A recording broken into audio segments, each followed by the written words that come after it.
For the feast of the Assumption of Our Lady, I shall read from the vision given to Maria Valtorta by Jesus on the 8th of December 1951.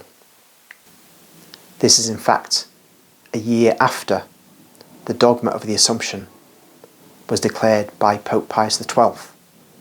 The chapter begins where Mary has already died, and her body is in the house which was occupied by her and St. John, in Gethsemane in fact, given to them by Lazarus. So we're in Jerusalem. How many days have gone by? It is difficult to ascertain it. If one judges by the flowers that form a crown around the dead body, one should say that only a few hours have gone by. But if one judges by the olive branches on which the fresh flowers are lying, branches with leaves already withered, and by the other withered flowers lying like relics on the cover of the chest, one must conclude that some days by now have gone by. But Mary's body is exactly the same as it was when she breathed her last. There is no trace of death on her face or on her little hands. There is no unpleasant smell in the room. On the contrary, an undefinable scent, like that of incense, of lilies, of roses, of lilies of the valley, of mountain herbs, all mixed together, hangs in the air of the room. John, who I wonder for how many days has been awake, has fallen asleep, overcome by tiredness, sitting on the stool, his shoulders leaning against the wall, near the open door that leads to the terrace. The light of the lamp, which from the floor shines upwards on him, allows one to see his tired face, which is also very pale, except around the eyes, red with weeping. It must be already dawn, because in its faint light, the terrace and the olive trees surrounding the house are visible, a light that becomes stronger and stronger, and that penetrating through the door makes more distinct also the objects in the room, of which, being far from the little lamp, it was previously possible to catch only a glimpse. All of a sudden, a strong light fills the room, a silvery light, shaded with blue, almost phosphoric, and it becomes more and more intense, making the light of dawn and of the lamp vanish. A light like the one that flooded the grotto in Bethlehem at the moment of the divine nativity. Then, in this paradisiac light, angelic creatures show themselves, a light even brighter in the already strong light that appeared first. As it already happened when the angels appeared to the shepherds, a dance of sparks of all shades burst forth from their gently moved wings, which emit a harmonious murmur, as sweet as if it were played by a harp. The angelic creatures place themselves around the little bed. They bend over it. They lift the immobile body, and flapping their wings more vigorously, which increases the sound existing previously, through a passage opened miraculously in the roof, as miraculously Jesus' sepulchre was opened, they go away, taking with them the body of their Queen, a most holy body, it is true, but not yet glorified, and therefore still subject to the laws of matter, to which the Christ was not subject, because he was already glorified when he rose from the dead. The sound made by the angelic wings increases, and it is now as powerful as the sound of an organ. John, who although still asleep, had moved twice or three times on his stool, as if he'd been disturbed by the strong light and by the sound of the angelic wings, awakes completely because of that powerful sound, and because of a strong current of air that, descending from the open roof and going out through the open door, forms a vortex that shakes the covers of the bed, by now empty, and John's garments, blowing out the lamp and closing the door with a loud bang. The apostle looks around, still half asleep, to realise what is happening, He notices that the bed is empty and that the roof is open. He understands that a wonderful event has taken place. He runs out on the terrace, and as if by spiritual instinct or by a heavenly call, he raises his head, shading his eyes from the sun in order to see without being prevented from doing so by the rising sun. And he sees the body of Mary still deprived of life and completely identical to that of a person asleep that ascends higher and higher, supported by the angelic group. As a last gesture of farewell, a hem of the mantle and of the veil are agitated, probably by the wind caused by the rapid assumption and by the movement of the angelic wings, and some flowers, the ones that John had placed and renewed round the body of Mary, and that have certainly remained among the folds of the garments, rain on the terrace and on the ground of Gethsemane, while the mighty hosanna of the angelic group moves farther and farther away and thus becomes fainter.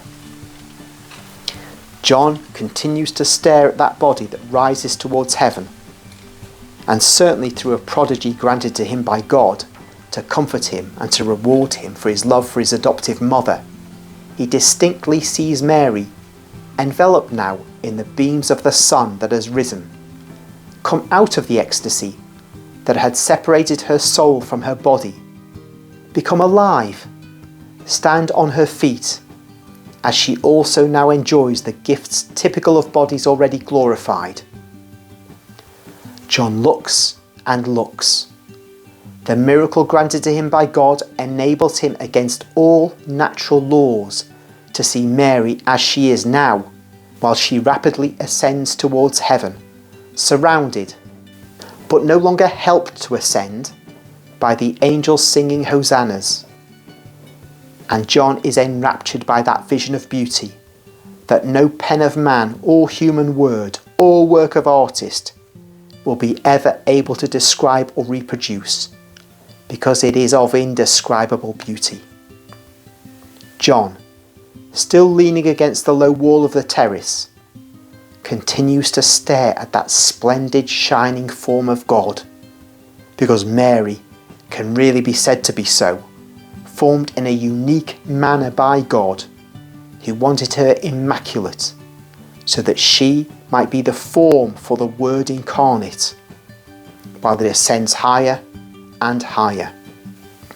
And the God love grants a last supreme prodigy to his perfect loving disciple, to see the meeting of the most holy mother with her most holy son, who, splendid and shining as well, handsome with indescribable beauty, descends rapidly from heaven, arrives at his mother, presses her to his heart, and together, more effulgent than two major planets, returns with her whence he came. John's vision is over. He lowers his head. On his tired face are visible both his sorrow for the loss of Mary and his joy for her glorious destiny. But by now, joy exceeds sorrow. He says, "Thank you, my God. Thank you. I foresaw that this would happen, and I wanted to be awake in order not to lose any episode of her Assumption. But I'd not slept for 3 days now. Sleep, tiredness joined to sorrow, overcame and defeated me just when her Assumption was imminent. But perhaps you wanted that yourself, O God, so that I should not upset that moment and I should not suffer too much. Yes, you certainly wanted it, as now you wanted me to see what without a miracle of yours I could not have seen. You've granted me to see her again, although already so far, already glorified and glorious, as if she were close to me. And to see Jesus again, O most happy, unhoped for, and not to be hoped for vision. O gift of the gifts of Jesus God to his John. Supreme grace, to see my Master and Lord again, to see him near his mother, he like a sun, she like a moon, both most splendid, because they were glorious and happy to be reunited forever. What will paradise be like now that you both shine in it, you major planets of the heavenly Jerusalem? What is the jubilation of the angelic choruses and of the saints? It is such a joy that the vision of the mother with her son has given me, a thing that cancels every pain of his, every pain of theirs, even more also mine ceases, and peace takes over in me. Of the 3 miracles that I'd asked of God, 2 have been accomplished. I've seen life come back to Mary, and I feel peace come back to me. All anguish of mine ends, because I've seen you reunited in glory. Thank you for that, O God, and thank you for having made it possible for me to see, even for a most holy creature, but still human, what is the lot of saints, what it will be after the last judgment and the resurrection of the bodies, and their rejoining, their fusion with their spirits that have ascended into heaven at the moment of their death. I did not need to see to believe, because I have always firmly believed every word of the Master. But many will doubt that after ages and thousands of years, the flesh that has become dust can become a living body. I shall be able to tell them, swearing on the most sublime things, that not only the Christ became alive again by his own divine power, but that also his mother, 3 days after her death, if death it can be called, came to life again, and with her flesh joined to her soul, took up her eternal abode in heaven beside her Son. I shall be able to say, believe, O Christians, in the resurrection of bodies at the end of time, and in the eternal life of souls and bodies, a blissful life of saints, horrible for unrepentant guilty people. Believe and live as saints, as Jesus and Mary lived, in order to have their same lot. I have seen their bodies ascend to heaven. I can bear witness to that. Live as just people, so that one day you may be in the new eternal world, in body and soul, near Jesus' Son, and near Mary, the star of all stars. Thank you again, O God. And now, let us put together what is left of her, the flowers that fell from her garments, the olive branches left on the bed, and let us keep them. They will serve, yes, they will serve to assist and comfort my brothers, whom I have awaited in vain. Sooner or later I will find them. He picks up the petals of the flowers that have been shed in falling. He goes back into the room, holding them in a fold of his tunic. He then looks more carefully at the opening in the roof and exclaims, "Another miracle, and another wonderful proportion in the prodigies of the lives of Jesus and Mary. He, God, rose by himself, and by his own will he overturned the stone of his sepulchre, and only with his own power he ascended to heaven, by himself.